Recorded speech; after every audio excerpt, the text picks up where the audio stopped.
Bismillah, alhamdulillah. Wassalatu wassalamu ala Rasulillah. Assalamu alaikum wa rahmatullahi wa barakatuh. Alhamdulillah, by the grace of Allah, we have gathered today for this special session organized by International Open University, IOU Pakistan's Sindh Region Student Committee. We welcome you all warmly and pray this gathering becomes source of knowledge and barakah for all of us. Please allow me to introduce myself. I'm your host, Arshad Mahmood. I'm IOU Sindh supporter, and I also did my Bridge to Master from IOU.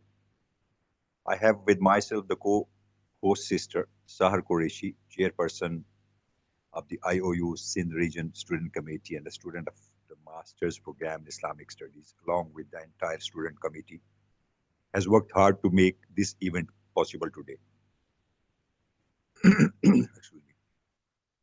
The International Open University IOU is a pioneer in online education. It was founded in 2001 by Dr. Bilal Phillips. Dr. Abu Amina Bilal Phillips is a Jamaican Canadian Islamic scholar. He converted to Islam in the early 1970s. He did his BA in Islamic Studies from University of Medina, KSA, then MA in Islamic Theology from King Saud University, KSA, and PhD in Islamic Theology from University of Wales, UK. He taught Arabic and Islamic studies in high schools and universities for over 20 years in Saudi Arabia, UAE, and Qatar. He set up Islamic studies departments in various universities. Dr. Bilal is named in the 500 most influential Muslims. He authored over 50 published books. The International Open University's undergraduate, postgraduate, and master's degrees and certificates have been recognized by universities, evaluation services, and governmental accrediting bodies in the various countries listed below from America, Europe, Asia, and Africa. Why should you study at IOU? Let's hear it from the founder himself. Assalamu alaikum wa rahmatullahi wa barakatuh. Before you go any further, I would like to share with you 7 excellent reasons why you should choose IOU for your knowledge journey. Reason number 1, Allah centered.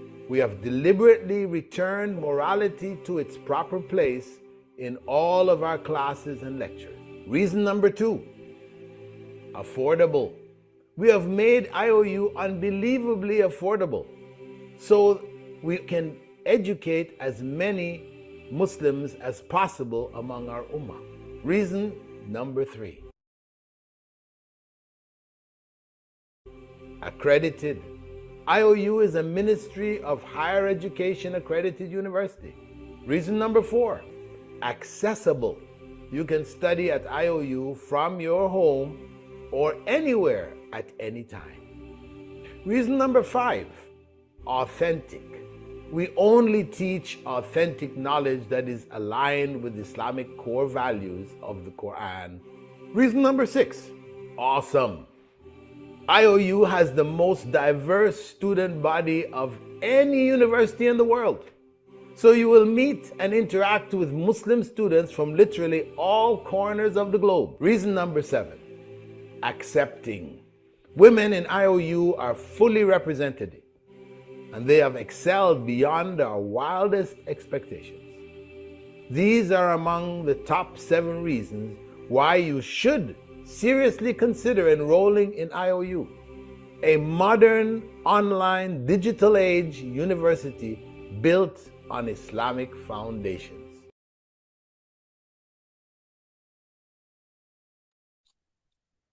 We have Faculty of Arabic and Islamic Studies, in which we have Arabic language and Islamic studies.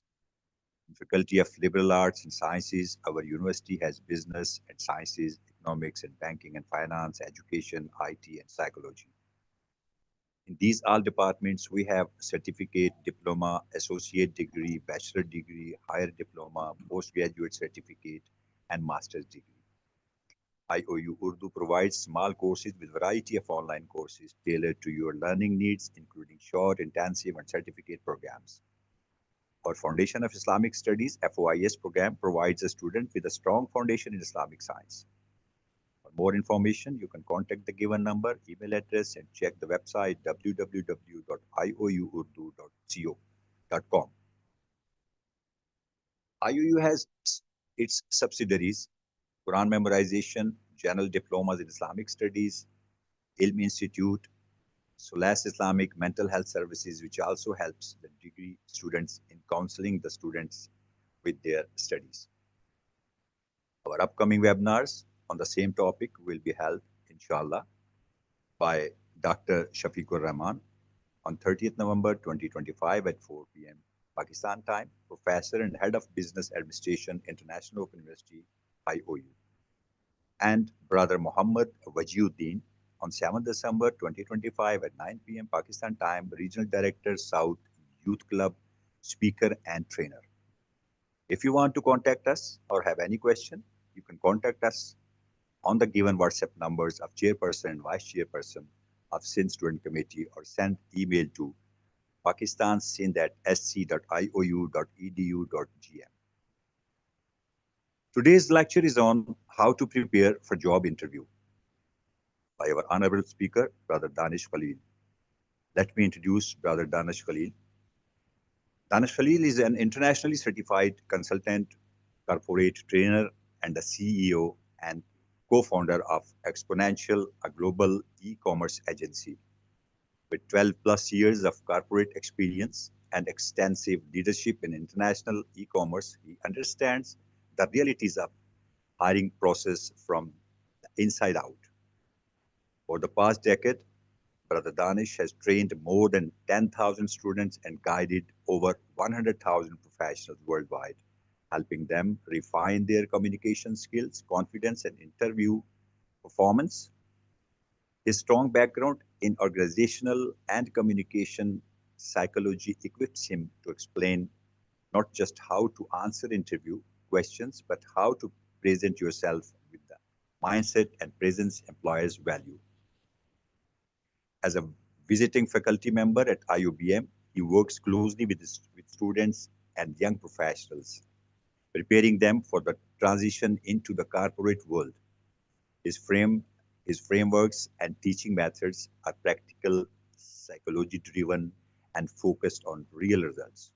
Well, Brothers and sisters, uh, for this next stage of our learning journey, we are truly honored that he has given us his valuable time, especially because this phase requires deeper guidance, mastering body language, handling pressure, crafting impactful answers, and understanding the psychology behind successful interviews.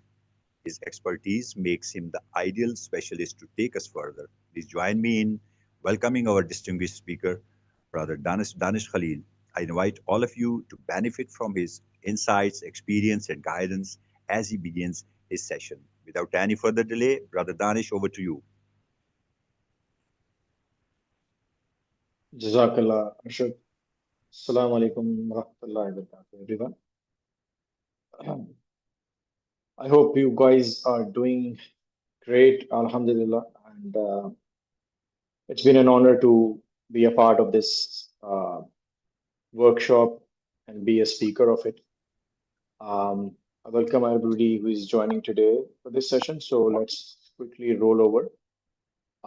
First of all, I would like to ask everybody if you can hear me properly. Am I audible enough to all of you? Yes. Perfect. All right. So just wait. All right. So my screen is visible to all of you, right? Yes, brother. All Yes, right. I Perfect. can see. All right. Perfect. That's great. Thank you so much for confirming. Let's begin. So, Brother Arshad has given a pretty brief introduction about my career and my overall experience so far. So we don't need to get into that. But let me start with my experience in the background. That over the past 10 years, I have been interviewing people for a variety of positions. Um,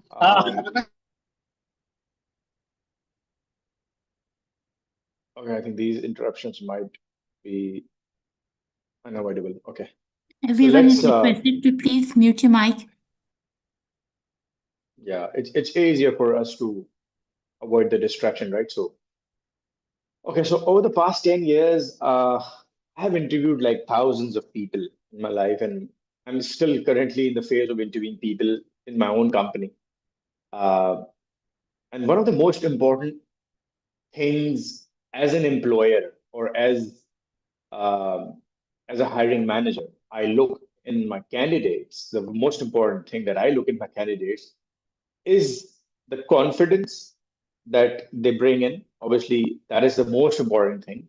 And second is when you communicate, it shows your words, the choice of words you use, the vocabulary you use, the way you communicate, the tone of your voice, your non-verbal cues, your verbal cues, everything combines together helps an employer to understand that this guy or this lady, this girl, this brother, this sister is basically giving you that 5 seconds or first 10 seconds teaser that this guy or this girl is hireable. You can hire that person. So that impression builds in the very first few seconds while you start interviewing someone. There are people who left or who leave this impression very good. Their impact is really good. There are people who are very good in giving interviews, and they ace all the interviews that they give because they have the command over themselves and they have the belief, they have the self confidence. No, I can do that. But there are people who are not very well prepared. But I believe in today's era of artificial intelligence, so much technology is here. We have a lot of exposure to all sort of content which we follow, which we watch, which we listen to. So it's become a lot easier now to prepare for a job interview compared to how it was, I think, 10 years back or 20 years back. When I started off my career 12 years back, I think it was not that easy for me to prepare for a job interview the way our young generation, especially Gen Z, can prepare now. It's not specifically if you're a fresh graduate looking to apply for management trainee or graduate trainee positions or for any sort of positions, or you are someone who is scaling up in his or her career, wants to scale up to the managerial position, top managerial, senior managerial positions, director level or C-level positions. Every level or every step you need to take in this journey requires you to stay fully confident and believe in your abilities. That's the most important thing. So, keeping the experience in view, let me tell you a few important things that you should be doing to prepare yourself well for the job interview. So, preparing yourself for the job interview requires you, the very first thing, the process starts from the moment you apply for the position. If you are applying for the right position that matches your skills, your abilities, your probably academic qualifications, your graduate degree or postgraduate degree, diploma, technical diploma, certification, professional certification from any professional body, anything related to that that proves that you are a certified or a degree holder person, it should match with the position or the job role you would want to apply. There are people who randomly apply, but they don't possess the skills of that particular job role. They will not be able to deliver. I interview a lot of people because my background is e-commerce. My company is basically an e-commerce services digital agency. And me being the CEO of my company, I have people who have the expertise in the digital marketing, e-commerce, marketplaces, online selling, online retail. So we mostly sell or build brands on Amazon or other marketplaces. Amazon is like the most popular platform in the world. It operates in the American market and that has a $1 trillion revenue. Pakistan, you all see everywhere in Pakistan, you see that everybody is now looking to buy products online. everybody is buying anything or everything online. In your region, you will be buying anything or everything online, whether it's grocery, your daily need products, clothing, and anything related to that. Even we buy a lot of Islamic books or any of our educational books online. So this basically is giving an exposure to the people who are applying for the position. So before you apply for your job position or for any open vacancy, you must understand the position, whether it's matching with your skills, your degree, your expertise, your experiences, and then you will be good to go and move ahead with the job application. After you apply for the position and you got the interview call, so there are certain things you need to keep in mind, as I already explained at the beginning. What are the important things to prepare for your interview? So before that, I would want you to understand why interview preparation matters. There are people who say, I don't care, I can just right away give the interview. Interview is not something rocket science, and XYZ. There are people who have this attitude. It's okay to have that confidence, but it's not okay to have an overconfidence about this. So interview matters because 70% of your hiring decisions are made in the first 10 minutes. That's quite high.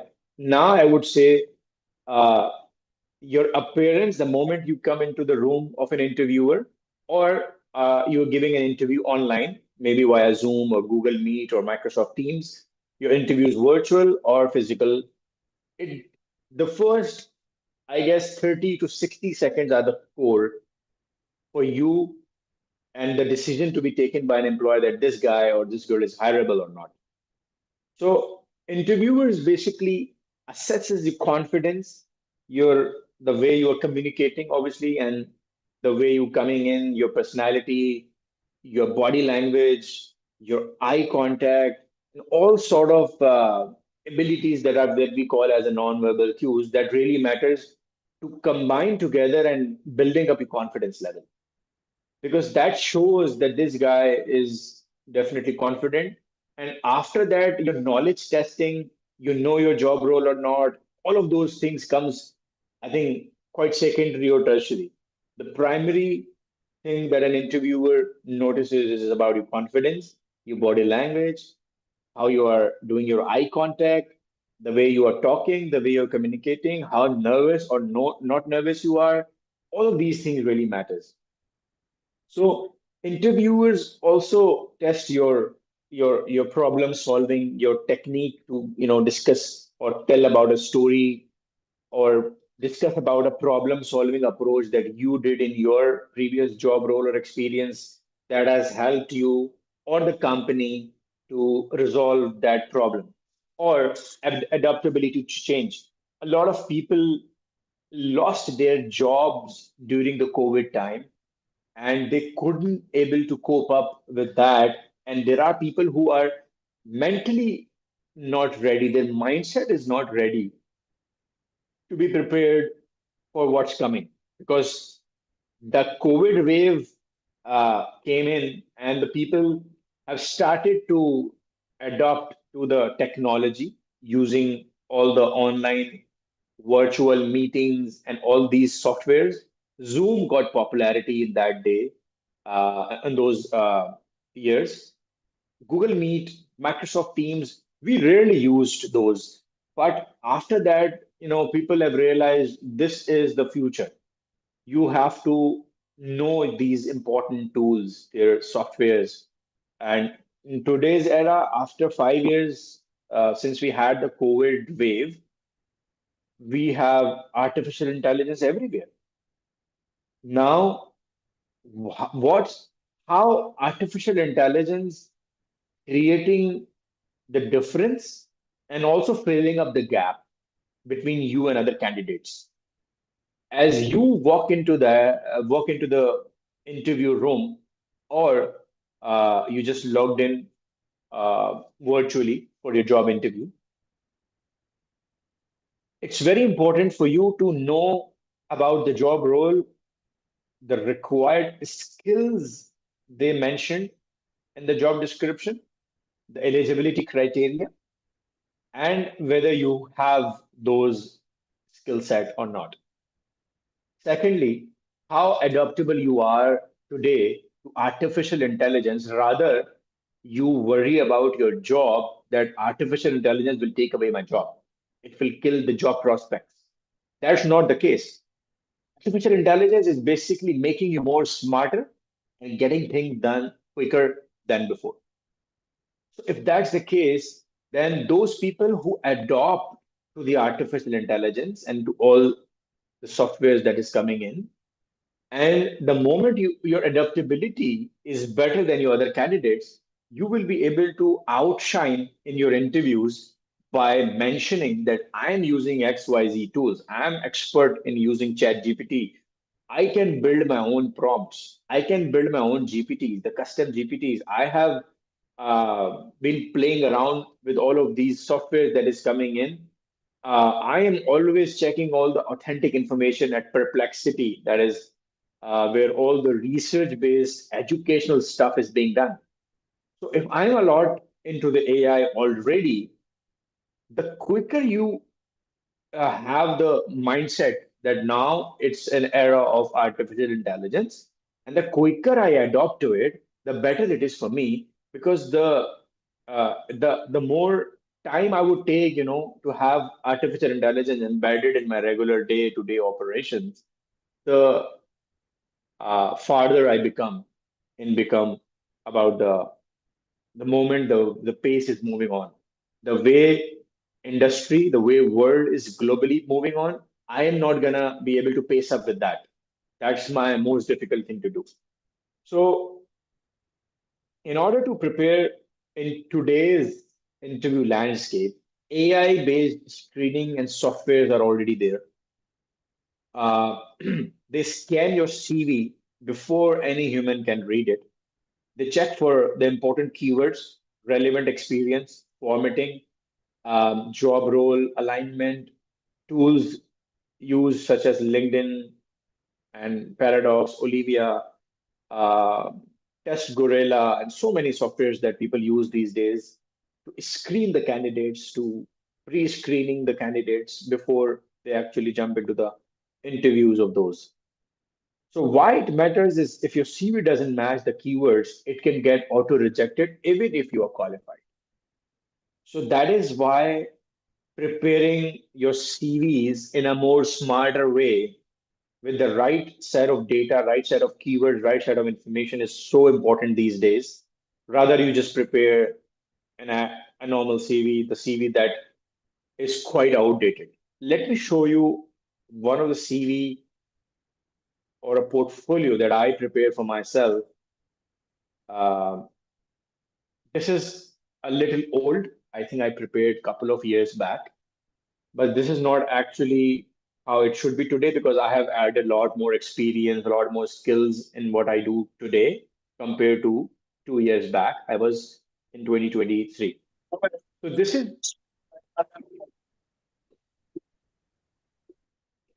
is basically I wanted to give you a glimpse of how a modern day CV or you can say resume should look like. This is just one glimpse. There are tons of other better formats available already. You can just Google it and maybe you can ask ChatGPT to provide you. So this is what I just tried to mention about a brief introduction about myself, uh, superior milestones that I achieved, because that is specifically for an e-commerce industry. My CV or my short resume is basically not uh, for every sort of industry. So I prepared it to keep in mind about the job positions I was applying for back then.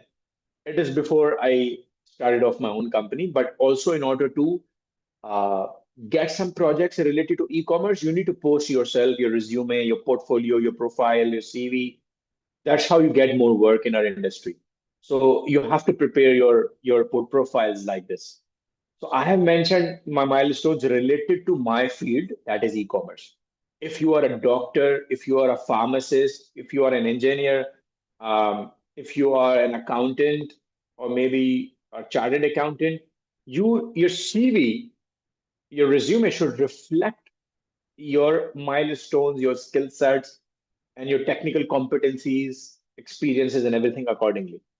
So I have mentioned about my overall experience that dedicated to the corporate world, 9 years, 7 years to the e-commerce industry, and to the training sector, and 6 years. So that is a couple of years back. So technical competencies, if I talk about, then I just mentioned some of the software, the tools that I used. Jira is a project management software. Zoho is a CRM, customer relationship management. Um, and let me show you more.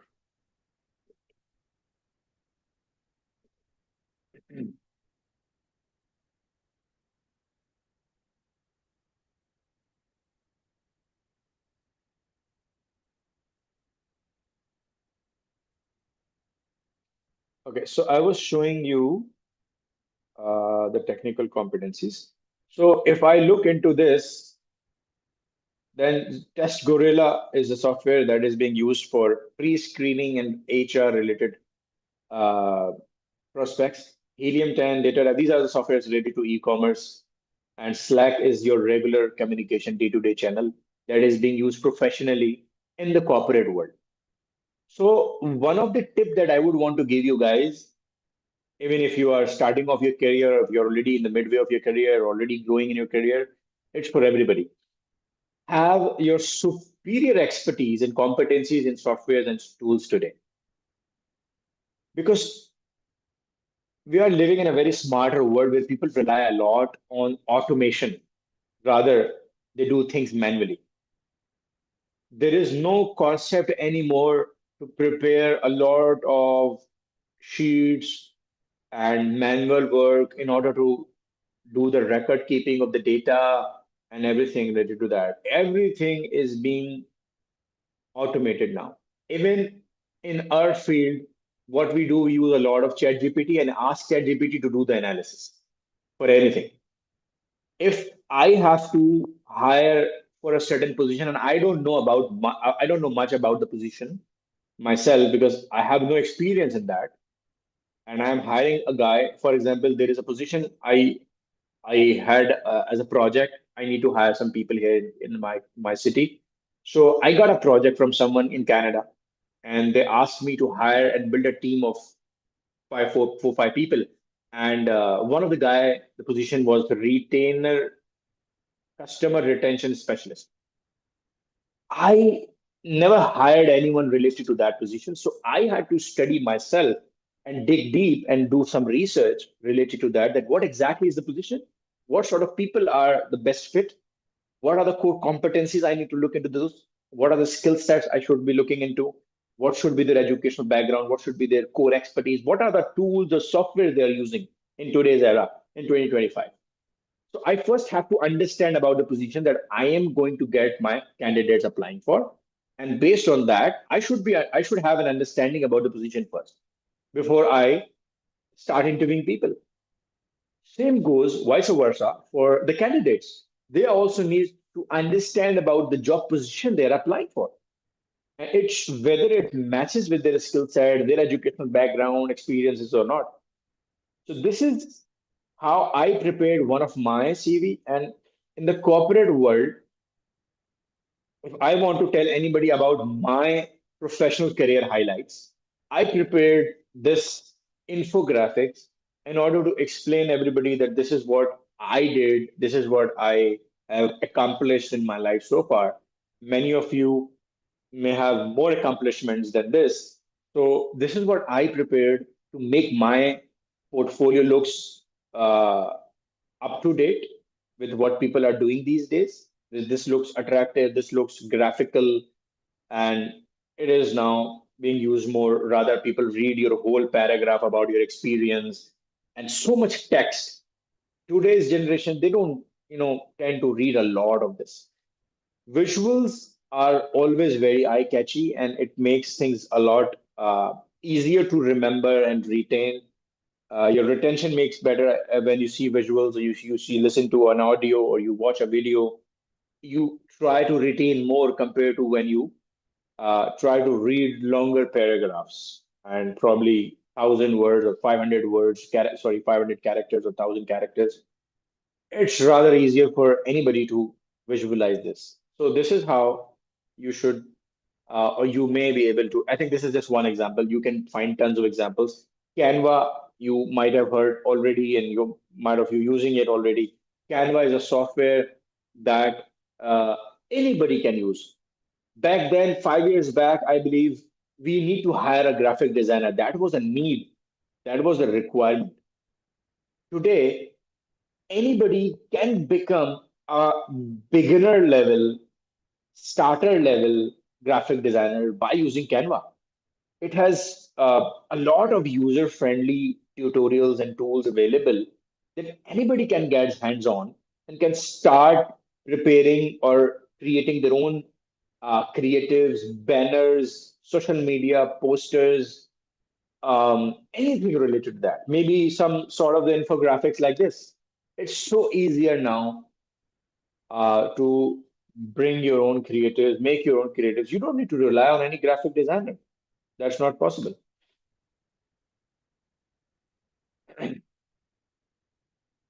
Okay, I will be taking, I'll be responding to the question inshallah later. So I think this is not, uh, yeah. So whatever is being asked, whatever is the query, I think we'll be able to entertain right after the session is being completed. So this is what my perspective is. Uh, I am a very visuals guy. I like to prepare things visually attractive. So I like to share my experience, my profile, my portfolio in a very graphical way, in a very visual friendly way, so people can easily understand what I do. So AI screening is one part of today's interview landscape. The second important part is behavioral interviews. That is related to companies actually want to understand your mindset, your personality, work ethic, just not your technical skills.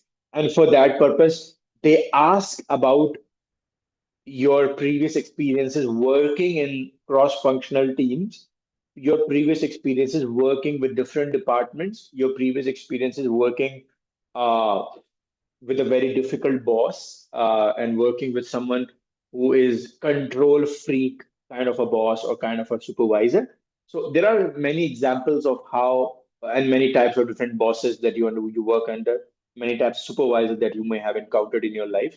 So there are a lot of questions that interviewers ask. That one of the questions that I usually ask uh, and that is sometimes is a very typical question because that's how you gauge someone's personality. That's how you also gauge someone's behavioral patterns. A couple of days back, I interviewed a guy and I asked him that you just spent like 3 months in your existing company and you already resigned from that company in 3 months. Your company before that has 8 months of your working experience.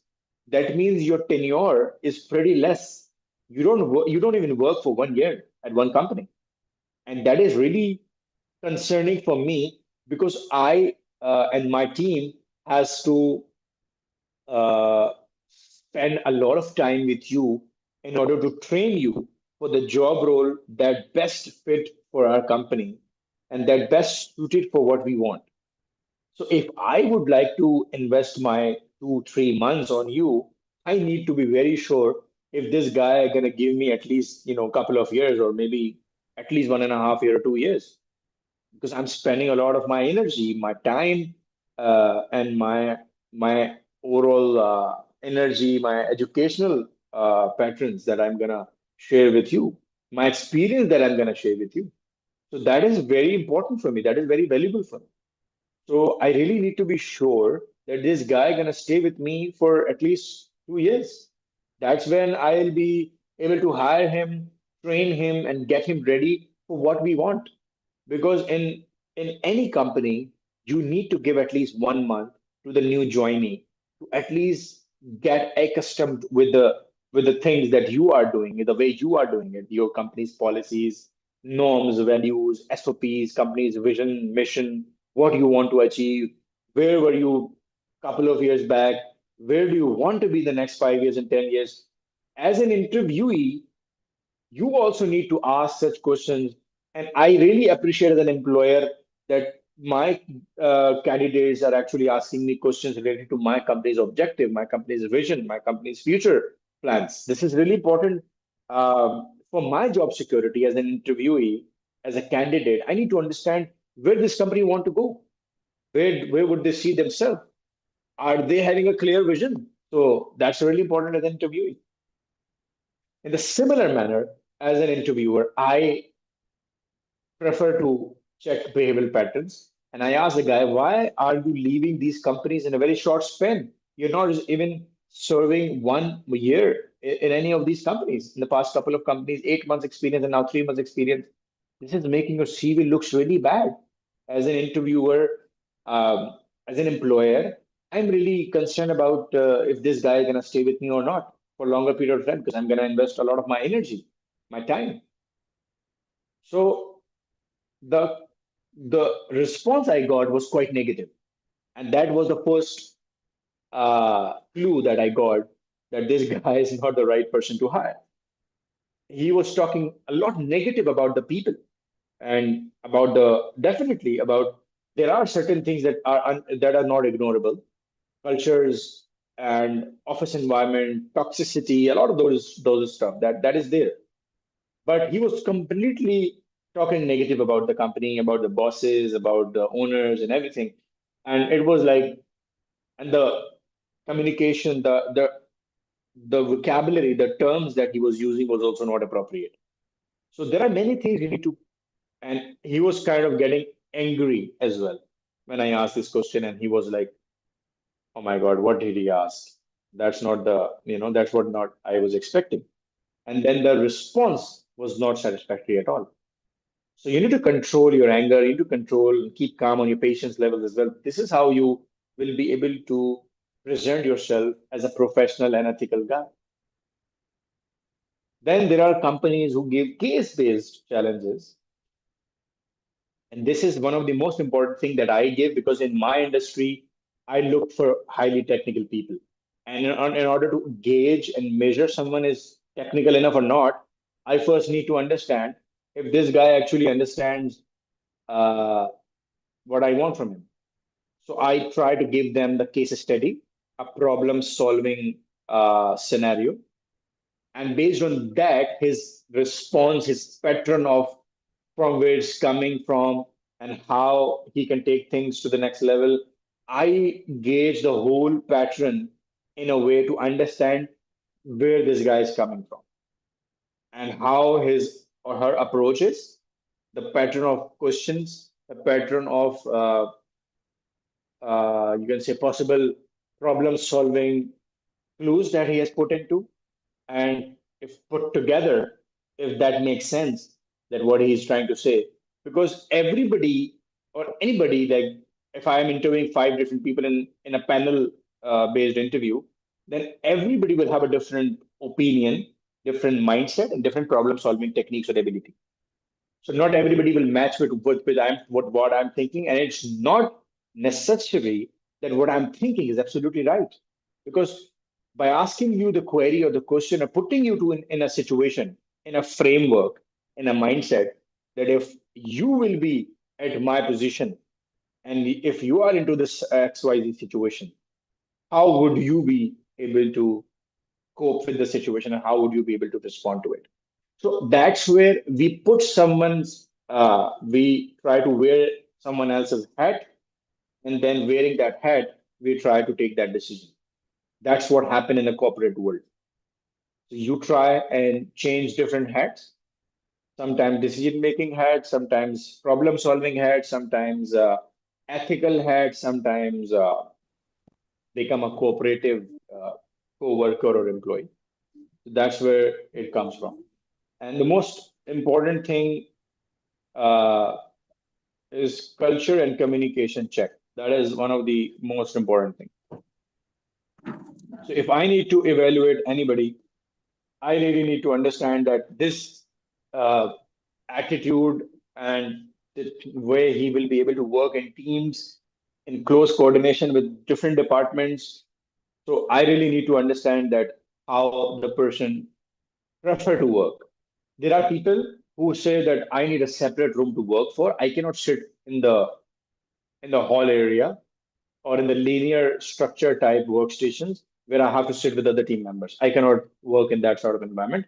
I need a separate room.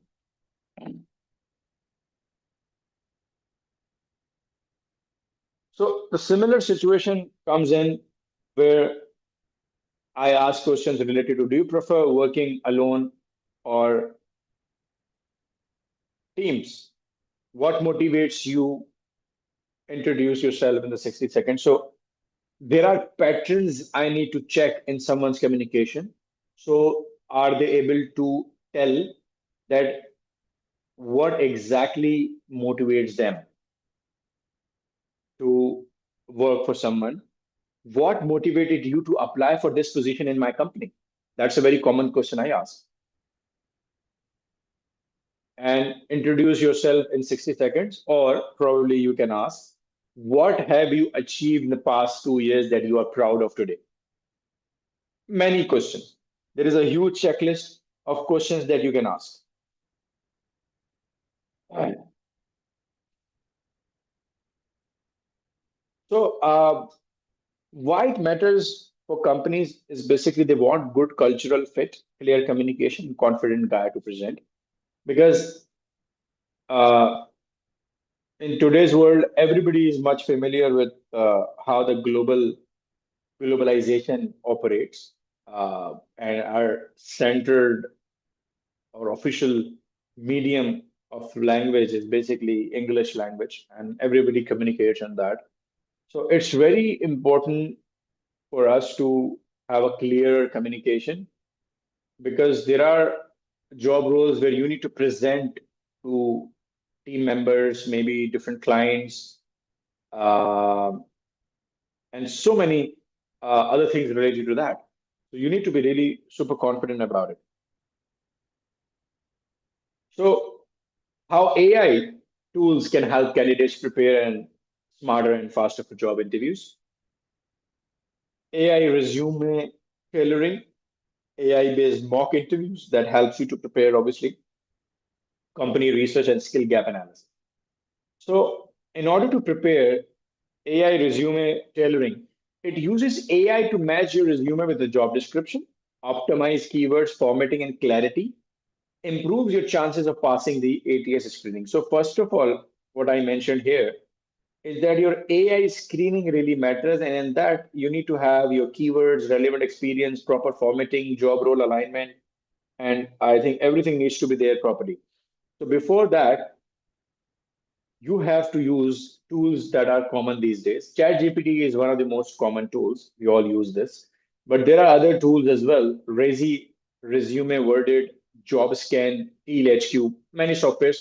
I didn't use most of them, but I regularly use ChatGPT, DeepSeek, Copilot, Meta AI. So I use all of these tools quite regularly. These are very general tools. There are artificial intelligence based tools that helps you to prepare for mock interviews. They have simulated interviews with real-time feedback, evaluates tone, pace, confidence, and filler words. And it also helps you to practice and refine your communication.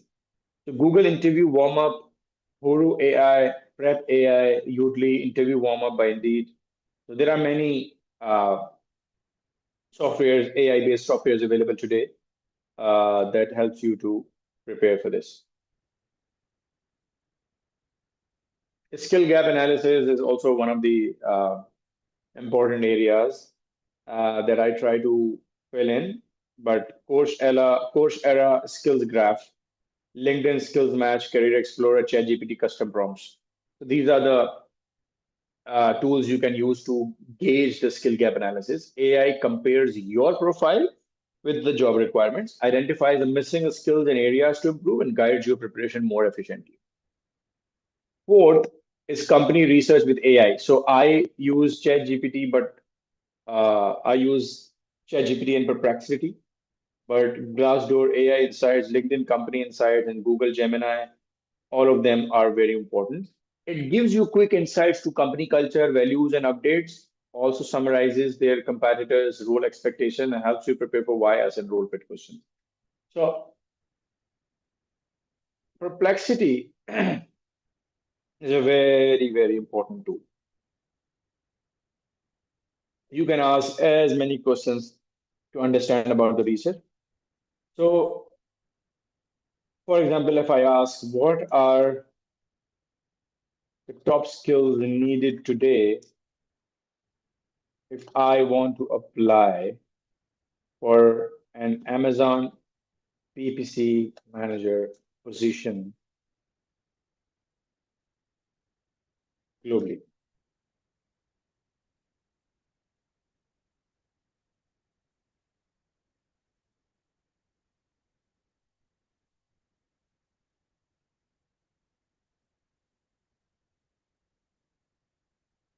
So now, what I got through this, because consider yourself in my shoe right now.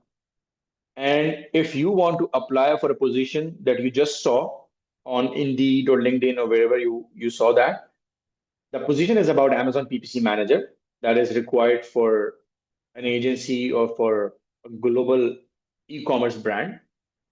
So you wanted to understand, wanted to research about that. What are the top skills needed today by these employers? So top skills needed today for applying to an Amazon PPC manager position globally include mastery of Amazon advertising algorithm to effectively position products and optimize ad campaigns, advanced keyword research and optimization to target high performance search terms, data analysis skills to monitor ad performance, adjust builds, and make data driven decisions that maximizes ROI. Experience in campaign management, including continuous testing, refinement, and performance optimization. Strong cross-functional collaboration abilities to align advertising strategies with sales and marketing goals. And there are so many other available. Experience-wise, many roles request at least 2 to 4 years of PPC management experience, sometimes including managing multi-region or multi-brand campaigns. So this is basically helping me to understand that what exactly is the requirement for the position and what is being asked globally? What is the global benchmark or standard that I need to fill in? And if I'm lagging behind, if I see a skill gap analysis, I need to fill in. I need to learn more, get some certifications, and try to fill in the gap so I can become more competent. If I want to apply later for an XYZ agency that is offering you a very handsome salary, but they require XYZ skills, and you don't have those skills right now. So, a skill gap analysis or tools like Perplexity that helps you to research about your skills and the market gap right now can help you to understand where you are lacking and where you need to fill in the gap. And in order to do so, you can also get help that where can I learn the XYZ gaps or the important skills that is being asked for today. Where can I learn about those? You can also ask ChatGPT, ask any other AI tool that helps you to give you the right platform, right forums to learn about it, right mediums to learn about it. So, and also, I use this a lot. If you guys have your premium LinkedIn, that comes with uh, LinkedIn Learning. That was previously lynda.com. Now it's LinkedIn Learning. LinkedIn Learning also helps you to do certifications, professional certifications that you can show on your portfolio, on your LinkedIn profile. If I want to show you the live example, I can pull my LinkedIn.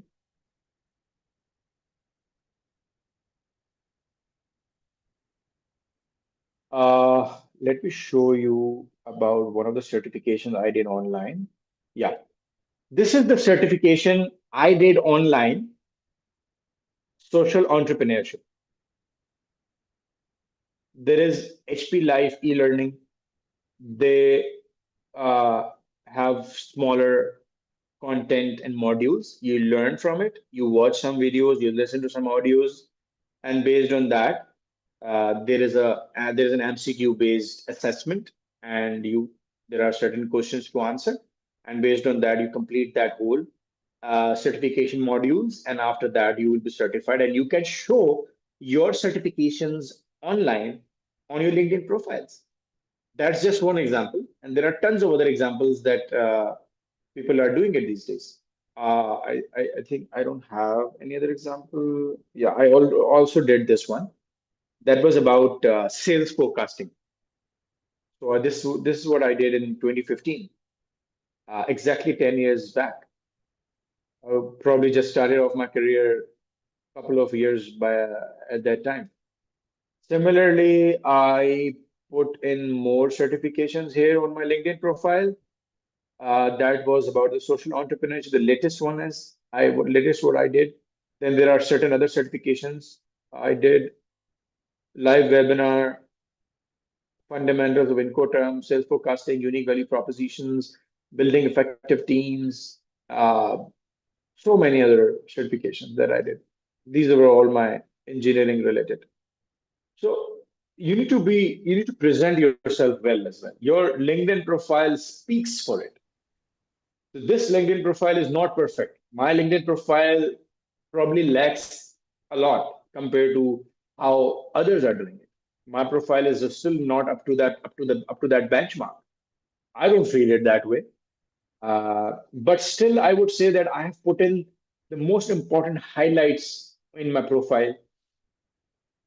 My website is there, contact info. I have all my contact information, email address, and everything. Um, and I've put in about my about. That is also, I believe, quite outdated. I should definitely update this. My featured highlights for this, my recent activities, which is okay, and my experience that I put in here. Uh, all the experience and everything, what I do, what I don't, is there. I am. Uh, I was doing adjunct faculty at IOBM. I was also an adjunct visiting faculty at Salim Habib University. So I teach in these universities to the bachelor's and master's students. Um, Also, whatever I did in my role or in my capacity on a for consultation level, all the experience is being highlighted here. Everything is there. So it's quite descriptive, but it's definitely not as good as it should be. But yeah, I put in as much information as I can. So these things really matter. Your projects that you did, your skills. I get some recommendations from people who worked with you. These are the things that really matters.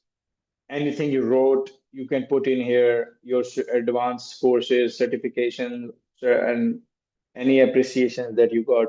Whatever it is, you can put in here. That's how you should be preparing your LinkedIn profile. Uh,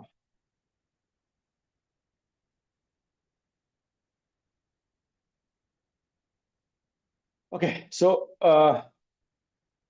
moving forward, company research is all as I already mentioned.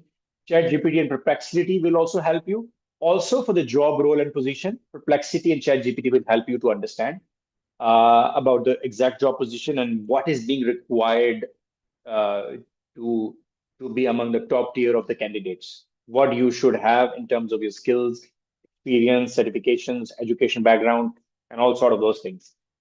Common mistakes candidates make. You need to avoid these pitfalls to stand out in your job interview. Uh, the top 10 common mistakes, these shouldn't be the top ones, but this is just being I got from somewhere. So number one is over explaining why you lost your last job. Had also bores or kills the momentum of the interview. Conveying that you are not over losing your last job, lacking humor, warmth, or personality, not showing enough interest or enthusiasm. I have seen people who are much more concerned about what we will offer and what is the uh, career prospects, what are the growth prospects, what are the benefits. Rather, they first try to ace into that interview, try to outshine themselves in the interview. They try to focus on so many other futuristic factors that should not account for at that very moment. I don't believe that that should be your very first or primary concern in your interview while you are just proving your abilities and skills to the guy who is just interviewing you for the first time and knowing you, your skills and your experience for the very first time. So I don't think that should be the right way of doing it and giving you the, and that should not be the right impression to leave on your employer at that very moment. Inadequate research about a potential employer. You ask very silly question about the company. Okay, so what do your company do? What are you? How many employees do you have? What exactly is your business? What sort of products or services do you offer? This is not the right question to ask in while sitting in an interview. You should be doing your research well before you're coming into this interview room. That is not an appropriate thing to ask in an interview room with the interviewer or an employer. Definitely avoid this. Concentrating too much of what you want. This is what I just mentioned. Don't concentrate on exactly, okay, I just want to look into, I don't want to work into this environment. I don't want to work in this timing. Just try to be as flexible as you can. Just try to be as accommodative as you can. Rather, you just give close-ended responses. I cannot do this. Sorry, no. This looks rude. Avoid doing this. Trying to be all the things to all people. I know this, yeah, I know everything. No, you cannot, you should not be saying this, and you cannot know everything. You should be master of something. You cannot be like, I know everything and I'm just jack of all trade and master of none. That is not possible. You should be telling that your this is your strength. This is where your core corporate competency lies. This is where you do the very best. Rather, you say, I know everything, I can do everything. This is not how it should work. Winging the interview, just taking into different directions, talking about your personal accomplishments a lot, and proving yourself otherwise, failing to set yourself apart from other candidates and failing to ask for the job. So many other common mistakes. Talk about responsibilities, not results, ignore nonverbal communication, fail to link their skills to real business value. So, corporate inside Amazon interviewers reject candidates who cannot link their experience to impact using data. So we look into the people that have the technical skills and that can also value and understand the importance of data analysis in today's world. Everything is rotating around the data. People are paying thousands of dollars uh, just to gather the right data. So the four pillars of your job interview preparation is basically research, resume mastery, practice AI plus mentor review and strategy and mindset. So this is so very important. So research the company in the right way. I already gave you the tips. So for example, if applying to a software as a service company, learn the product UI, pricing model, and common user complaints. If applying to a consumer goods company, study sustainability initiatives, which is super important these days, packaging innovations, and customer reviews on e-commerce. Mastering behavioral questions using STAR. STAR is a basically 2025 technique of situation, task, action, result plus reflection plus relevance.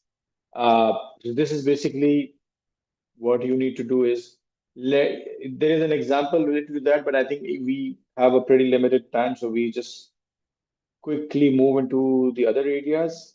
AI assisted star story generator, so you can use ChatGPT as well to convert your achievement to star stories, rehearse answers, and get tailored example based on role. Example prompt for you is rewrite this achievement in a star format with measurable results for a supply chain analyst role. So if you do so, you will get the uh, result or outcome based on that.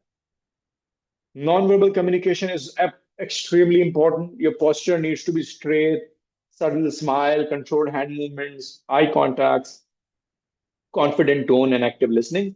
55% of interview impression is nonverbal. So this is very, very important, even if you're doing virtual interviews. There are a few examples related to good interview versus bad interview. Interviewer asked, "Tell me about yourself." "I'm hardworking, honest, and passionate. I have always been interested in marketing. I believe I'm the perfect fit for your company." Interviewer, "Can you tell me about a challenge you faced at work?" "I always try to work hard and stay positive. Challenges don't bother me because I'm a team player. I believe I can handle anything that comes my way." Why bad? Generic, no impact, no relevance, no results. So let's look into the good interview example. Interviewer asked, "Tell me about yourself." And you said, "I'm a marketing executive with 3 years of experience in performance marketing. Last year, I increased return on ad spend by 41% for a fashion brand. I enjoy data-driven decisions. I'm excited about your company's shifts towards omni-channel marketing, which aligns with my expertise." It's a very good answer. And the good example of a good response for an interview question: "Can you tell me about a challenge you faced at work?" So the response should be, ideally, "As a project coordinator, I led a cross-functional team to launch a product 2 weeks early by streamlining communication and automating tasks, boosting efficiency by 25%. I learned the value of proactive leadership, which aligns with the focus on agile delivery." So you also need to learn and understand or research about a company, whether they have certain sustainability initiatives already embedded in the company, whether they have diversity, equity, and inclusivity initiatives already in the company, whether they have psychometric tools embedded in the company to understand more about the customers and understand more about the employees. So you can also learn more about if they have taken any mental health initiatives in the company in the past, because this is basically becoming a voice of every company today. Everybody, every company, every employer, every organization is talking about mental health initiatives now. So you need to also understand what this company has in terms of values, what this company has in terms of their vision statement, where they want to be, where they are heading towards, where they want it to be, and where they should be in the next 5 years. And their mission statement as well aligns with their company's regular goals and objectives. So you should be knowing about all of these things before jumping into your interview table or interview chair.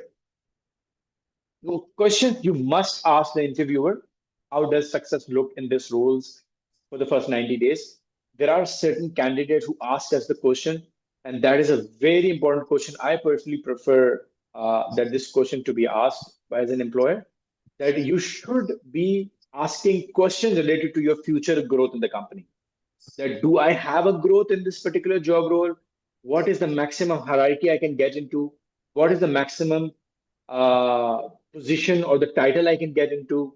What is the future of this company in the next 90 days, next 3 years, next 5 years? So you understand that you are getting into yourself in the company that is a vision oriented, growth oriented company. Their focus is scalability. They want to reach to a certain height in order to uh, achieve this particular agenda or particular motive that they want to have. What challenges is the department currently facing? This is a good question to ask before accepting the job offer or before actually understanding about what is happening. You should understand also that what exactly is the challenge, why the previous guy left your company, what was the problem, what were your expectations, and what was not aligned with your expectations. How does the company support employee growth? All the benefits, medical stuff, mental health, and awareness, and all those things that you should be asking. How do teams collaborate across departments? These show seriousness in you being an interviewee, strategy and leadership skills as well. Red flags interviewers notice: blaming past employers, speaking negatively, not knowing the company, long irrelevant answers, lack of curiosity, and defensive attitude. Interview day checklist: research, summary, star answers ready, portfolio ready, resume copies, notes and questions, update your LinkedIn, company news, newsletter in the past 1 week or so. So you should be knowing the advanced level knowledge about the company. So these are the important checklists.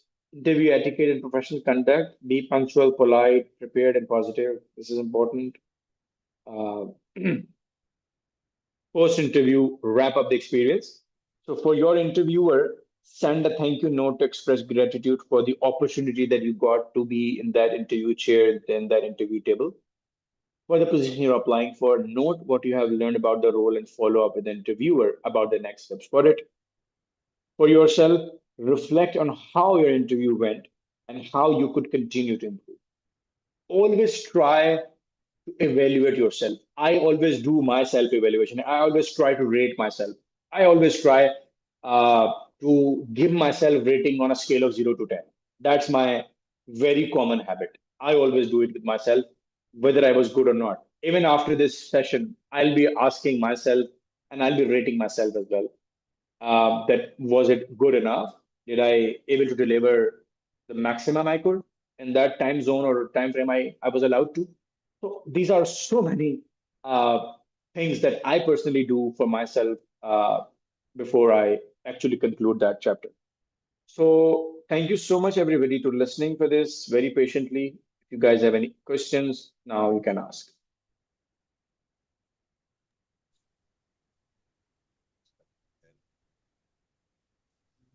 Please raise your hand, whoever has the questions.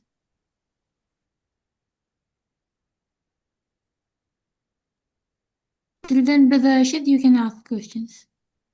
Okay, sister. We have this first question. I'm trying to make it sensible, but I don't know. It says, are these online connected with LinkedIn free or Cannot money hear cost? you. Sorry, brother, I cannot hear you. Unfortunately, cannot hear your Now voice. you can hear me. Yeah, I can hear you now. Okay, brother. Slightly better. This question is like this: are these online connected with LinkedIn free or money costing? I don't know. Probably, I Uh, think. I think all the tools available are basically paid. There are free versions available, but for a certain period of time. After the trial version ends, you need to subscribe or pay for that. So every tool available in today's world, obviously, they are also making money out of it. So every tool is definitely paid. We have another question. Can we have PDF of your presentation? Yeah, 100%. This is for you guys. You will get this for sure.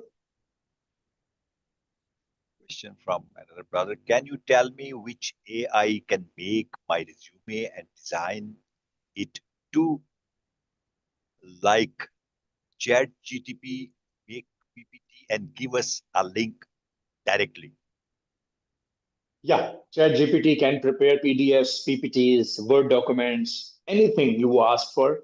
And in order to design an attractive resume or your CV, I would suggest to start off with Canva. It has really good templates available. And also like try to play around with Canva. So you can easily prepare and design your attractive resume through that. Another question. When a company or an institution asks for applicants to submit their resume or CV without asking for a cover letter, is it necessary or must to tailor your CV with the cover letter, or one should not bother to add the cover letter as it is not mentioned?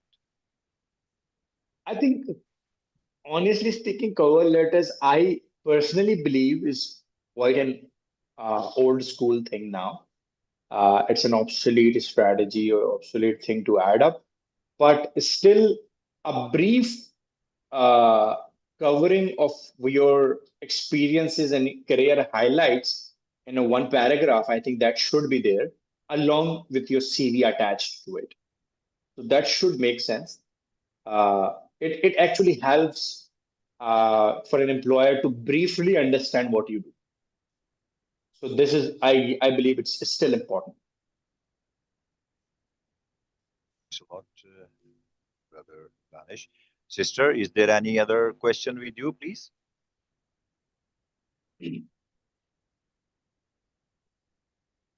Sister, are you around? Any I think question? there are a couple of questions I saw here in the chat, so let me answer that too, if you allow me. Please, please, please, please. Go ahead. Okay, there is one question that what would it be possible for you to share the sample after the discussion? Yeah, I can definitely share that. The this I think you are talking about, which I showed you guys. So yeah, I can share that, no problem with that. We have another question that is left unanswered as yet. Many companies required experience, and we get experience by doing the job. Perfectly makes sense. How can a fresh graduate be able to select without the experience? I think that's a very good question. Um, but since you are a fresh graduate, so what can highlight about your experience is your research projects, your capstone projects, your final year projects, your assignments, your problem solving reports that you prepared for different companies for different issues, and your internships, apprenticeship, and all sort of those things. That actually gives the highlight about your competencies and your abilities. Obviously, you don't have a job experience, you're a fresh candidate, you just got graduated. So definitely you will have zero experience. But these are the things that you did academically help you to get shortlisted or to get selected in an interview. So these are the things that makes you highlight. And also any extra work that you did, if you are up to date with the latest AI technology, with the latest methodologies, with the latest trends, if you are updated to that, that also helps you to ace in your screening processes and also in your interviews, respectively.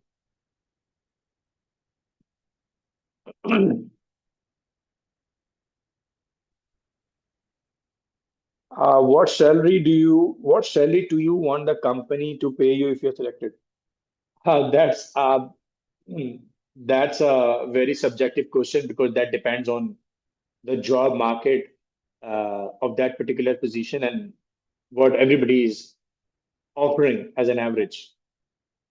That's a very subjective question that is difficult to answer. I don't know what position you're talking about and what are the average salary packages in your country for that particular job role and in that particular industry. So that is a very subjective question.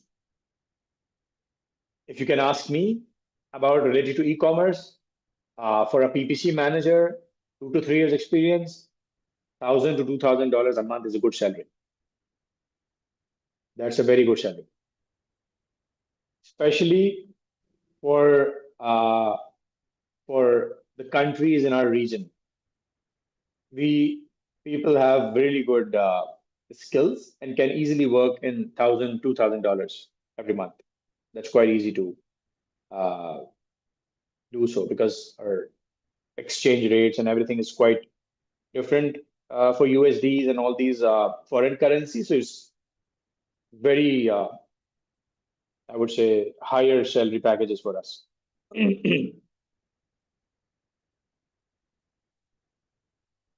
I think I'm not sure exactly with the position, but for fresh candidates, ideal salaries could be $2,000 to $5,000 a month, depending on the job role and depending on the country.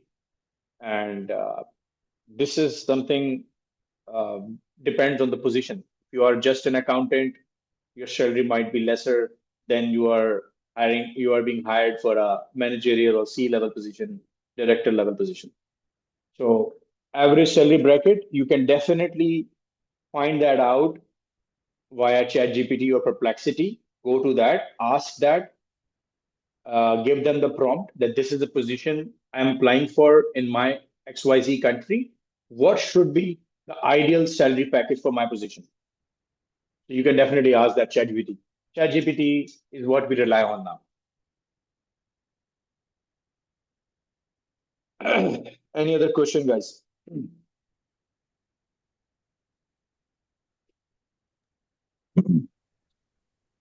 Hello, Assalamualaikum warahmatullah. Rahmatullahi wa barakatuh. Wa alaikum salam. Yes, brother, how are you? You okay? Yeah, I'm doing good. I just want to ask a question, like as a fresh graduate. So, what advice will you give, and what are the way forward that he or she can use? Yeah, the best advice I can give you is try to work on your skills because these days people ask more for what you can do rather what you have. So degrees, certifications, everything matters. But what matters more today is your skills, the way you can do the work, the ability to deliver, the ability to solve the problems. These are the things matters the most now. So you should try to get more hands-on experiences so in order to stay more competent in your field. Just try to get more skills. Right. Thank you so much. Thank you so much. Yeah, most welcome. Any other question, guys?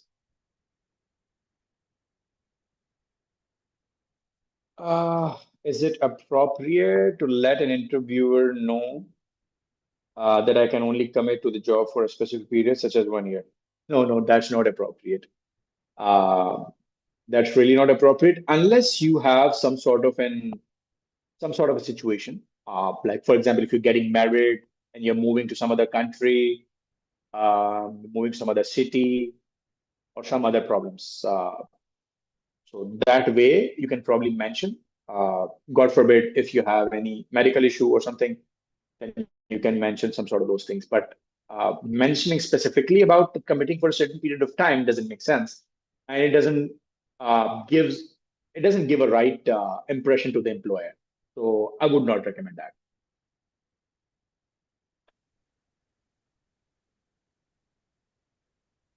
Yeah, you are most welcome. Thank you.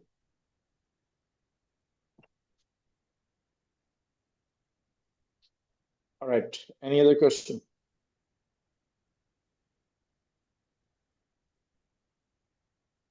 Okay. Um, so, Brother Arshad, what's the Thank you very next much, follow for Brother that? Danish. So we are going to conclude it, and we thank you very much for your precious time. So Most welcome. lecture was really Most welcome. beneficial. May Allah bless you abundantly. Jazakallah. So by the name of Allah, we finish this webinar. So Alhamdulillah. Jazakallah khair, and thanks a lot again. Subhanakallah wa bihamdika ashhadu an la ilaha illa ant nastaghfiruka wa atubu ilayk. Assalamu alaikum wa rahmatullahi wa barakatuh. Wa alaikum assalam. Thank you so much.